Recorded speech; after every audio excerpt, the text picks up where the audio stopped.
Olá, seja muito bem-vindo aqui no canal. Hoje a gente vai bater um papo legal sobre carboidratos. Será que todo carboidrato engorda? Será que eu tenho que evitar todos os tipos de carboidratos para poder emagrecer? Nesse vídeo eu quero que você entenda de uma forma objetiva, simples, direta, o que é carboidrato, quais são os tipos de carboidrato, o que é índice glicêmico, o que é carga glicêmica, e aí no final a gente vai entender juntos aqui se você ou quem que precisa realmente evitar carboidratos, se todos os carboidratos devem ser evitados ou não. Vamos lá, primeiro, o que são carboidratos?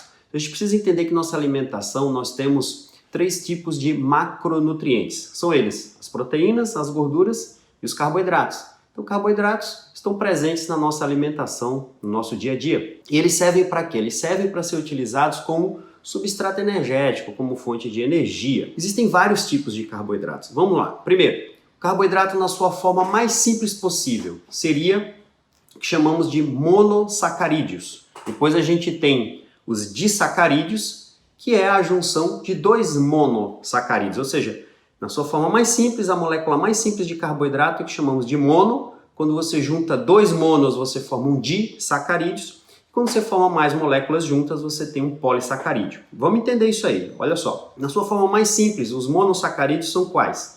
A glicose, que você já ouviu falar, a gente tem a frutose e a gente tem a galactose. Então, galactose, por exemplo, está presente no leite, a frutose está presente nas frutas e a glicose é o produto final de todos os carboidratos. O resultado final é ser convertido em glicose para fornecer energia para o nosso corpo. Exemplo de disacarídeo, a lactose, que é o açúcar do leite. Então, pessoas que têm intolerância à lactose, o que acontece? Elas não conseguem quebrar a lactose, que seriam disacarídeos, né? São 2 monossacarídeos juntos, seria a glicose com a galactose, formando lactose. Eu tenho que quebrar isso para poder digerir. Então, quando eu não tenho a enzima que quebra essa lactose em 2 pedaços menores, eu vou ter uma intolerância à lactose. Outro exemplo de disacarídeos, que ainda é um carboidrato na sua forma simples, né?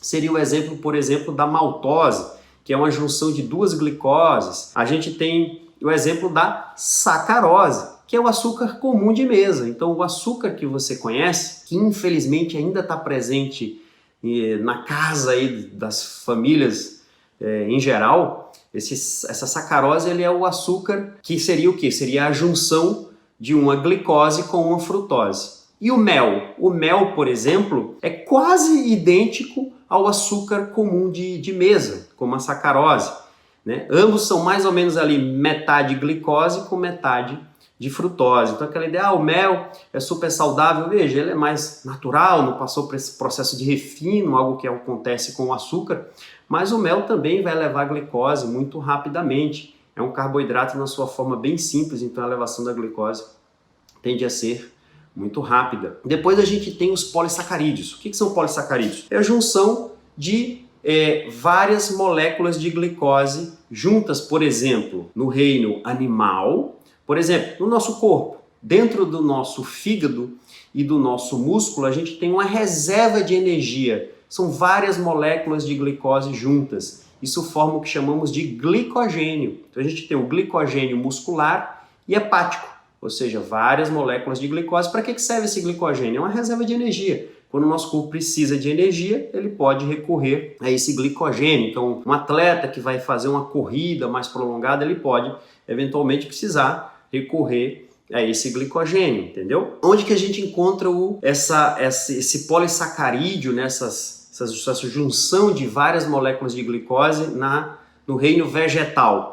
Por exemplo, a gente encontra na forma de amido. Então, o que é o amido? O amido é essa reserva de energia, né? São várias glicoses juntas que estão presentes, por exemplo, nas raízes. Então, pega o exemplo aqui da batata doce, do aipim, você vai ter muito amido. E aí a gente entra agora no conceito do que é o índice glicêmico. O índice glicêmico é a velocidade com que a glicose é elevada ao ser ingerido um determinado alimento. Veja, quando você ingere, por exemplo, uma melancia, a melancia tem alto índice glicêmico, ou seja, sua glicose dispara lá para cima. quando você ingere carboidratos normalmente na sua forma mais simples, né? O exemplo de uma fruta, como a banana, por exemplo, você tende a ter um índice glicêmico elevado. Quando você ingere o açúcar de mesa, por exemplo, vai elevar. Mas veja, o índice glicêmico elevado nem sempre vem apenas do consumo de carboidratos na sua forma mais simples. Quer ver um exemplo? Por exemplo, isso aqui que eu estou falando na sua forma mais simples, para você entender, é que existe uma outra classificação para os carboidratos, que seria o carboidrato simples e complexo. E as pessoas têm aquela ideia que o carboidrato simples ele eleva muito rapidamente, o que é verdade, tá? A glicose. Mas as pessoas têm a ideia que o carboidrato complexo ele não vai elevar a glicose de uma forma muito súbita. E isso não é verdade. O que vai determinar se a velocidade da elevação da glicose vai ser muito rápida ou não, tem a ver mais com a presença de fibras nesse alimento. E isso não tem a ver com ele ser simples ou complexo. Exemplo, se você pegar, por exemplo, o amido, uma farinha. Vamos pegar uma farinha de trigo. É amido puro, aquela farinha ali. Se você pegar uma farinha de tapioca, é amido puro. Se você pegar uma farinha de batata doce, é amido puro. O que é amido? A junção de várias moléculas de glicose, um polissacarídeo, o amido, né? Ou seja, é um carboidrato complexo. Quando você tem várias moléculas de glicose, você tem o que chamamos de carboidrato complexo. Só que a elevação é muito rápida. Inclusive, quando você come o pão, por exemplo, que é amido, você tem a elevação da glicose muitas vezes mais rápida do que se fosse comparado com o consumo da sacarose. Tem classificações de índice glicêmico que mostram isso. Então isso eu estou querendo te mostrar que nem sempre o fato de você ler em algum local ali a carboidrato complexo, a elevação vai ser lenta, né? O que vai determinar isso, se a elevação é mais rápida ou mais lenta, é a presença ou não das fibras, tá? Então essa classificação de carboidrato simples ou complexo, isso vem caindo, tá? Porque tudo no final vira glicose, tá? E o que vai determinar, como eu falei, não é se ele está somente na sua forma simples ou se ele está ligado a várias moléculas, né? Depois a gente tem carga glicêmica. Aí é uma coisa mais interessante da gente entender, porque esse é um conceito mais recente do que o índice glicêmico e é uma coisa que faz muito mais sentido a gente entender isso para a nossa saúde. Porque a carga glicêmica, ela leva em consideração dois fatores. Ela leva em consideração a velocidade com que um alimento vai ser capaz de elevar a sua glicose, né? Ou seja, ele leva em consideração o índice glicêmico e ele leva em consideração o tempo que essa glicose permanecerá elevada. Então, vamos pegar aqui para você entender o que é carga glicêmica. Vamos voltar a falar da melancia. A melancia tem alto índice glicêmico, a velocidade é muito rápida da glicose quando você ingere melancia, né? Então, vamos supor, eu comi uma fatia de melancia, então minha glicose vai dar um pico, depois ela vai cair, certo? Mas veja, a carga ela tem a ver com o pico e o tempo que essa elevação vai permanecer elevada até ela cair.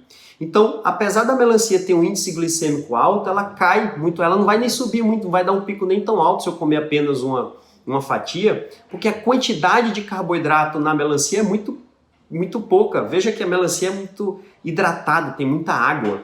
Então, numa fatia de melancia, apesar da velocidade com que a glicose vai subir ser muito rápida, eu vou levar ela muito pouco, vai ser um pico bem discreto e ela cai, entendeu?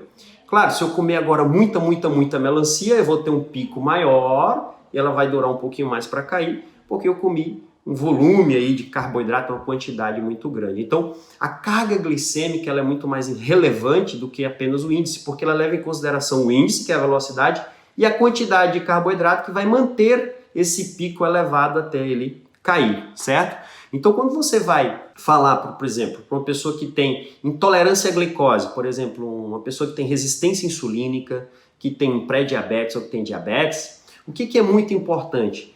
É entender a carga, né? Então é importante entender um pouco da velocidade com que vai elevar essa glicose, mas muito mais relevante é entender a quantidade de carboidrato que essa pessoa vai ingerir. Então, resumindo, para dar o fechamento do vídeo, quem que deve evitar o consumo de carboidratos? Todos eles engordam? Veja, se a pessoa tem algum grau de resistência insulínica, como eu falei, algum grau de intolerância à glicose, ou seja, resistência insulínica, pré-diabetes ou diabetes, quanto mais restritivo for no carboidrato, melhor. Por quê? Porque todo carboidrato, seja ele simples, complexo, com fibra, sem fibra, todo esse consumo de carboidrato, o resultado final quando você ingere é o mesmo, é a formação de glicose. E se o ambiente corporal não está preparado para lidar bem com essa glicose, então, quanto mais restritivo for no carboidrato, melhor. Então, a melhor estratégia aqui é restringir totalmente o consumo de carboidratos. Bom, mas nem sempre a gente vai conseguir fazer isso, ou nem sempre é necessário, né? Nem sempre todo mundo precisa consumir nenhum carboidrato. Isso depende. Então, vamos pegar um exemplo aqui. Uma pessoa que está altamente magra e é um atleta e vai fazer um treino de luta e está 30 minutos para iniciar o treino. Ele precisa de quê? Precisa de um carboidrato de absorção rápida. Então, se a pessoa comer banana e mel, pode fazer sentido, legal para essa pessoa. Mas se essa pessoa vai comer banana e mel, não vai fazer nenhuma atividade física, e ele é uma pessoa que é um pré-diabético, para essa pessoa é muito ruim, né? Então, falando de carboidratos que engordam, para a gente entender, você entendeu quem que deve evitar os carboidratos. Normalmente, quem tem que evitar carboidratos são aquelas pessoas que têm algum grau de intolerância à glicose. Tá?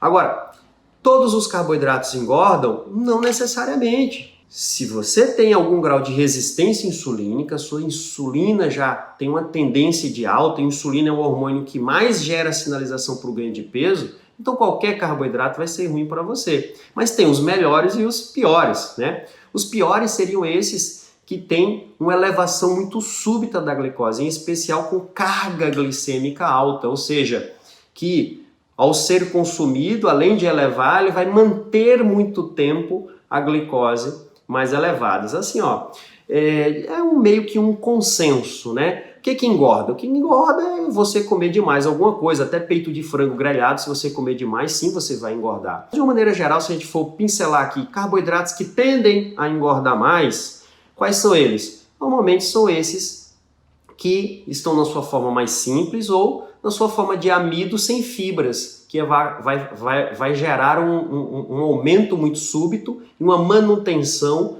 dessa elevação por mais tempo, que tem cargas glicêmicas mais elevadas. Então, quais que constatadamente deveriam ser evitados, que podem mais facilmente engordar, né? Seriam aqueles, por exemplo, como na sua forma simples, então o mel, o açúcar, né, a sacarose, a lactose, né? E também esses nas formas de amido, que são as farinhas, né? Então são os açúcares e as farinhas, porque a farinha é o quê? Pegou um alimento que teria fibra e uma série de outras vitaminas, enfim, processou até ficar na sua forma branquinha ali, aquela farinha bem branquinha, é aquela farinha que tem a glicose com glicose, quando você consome, você vai ter um pico absurdo de glicose. E a quantidade de carboidrato nas farinhas, por exemplo, farinha de trigo, por porção ela é muito grande. Então, farinha de trigo, farinha de tapioca, farinha do que for, né? A tendência é que você tenha uma quantidade de carboidrato muito alta. A não ser que seja uma farinha feita de um alimento que é pobre em carboidrato, que aí é uma outra situação.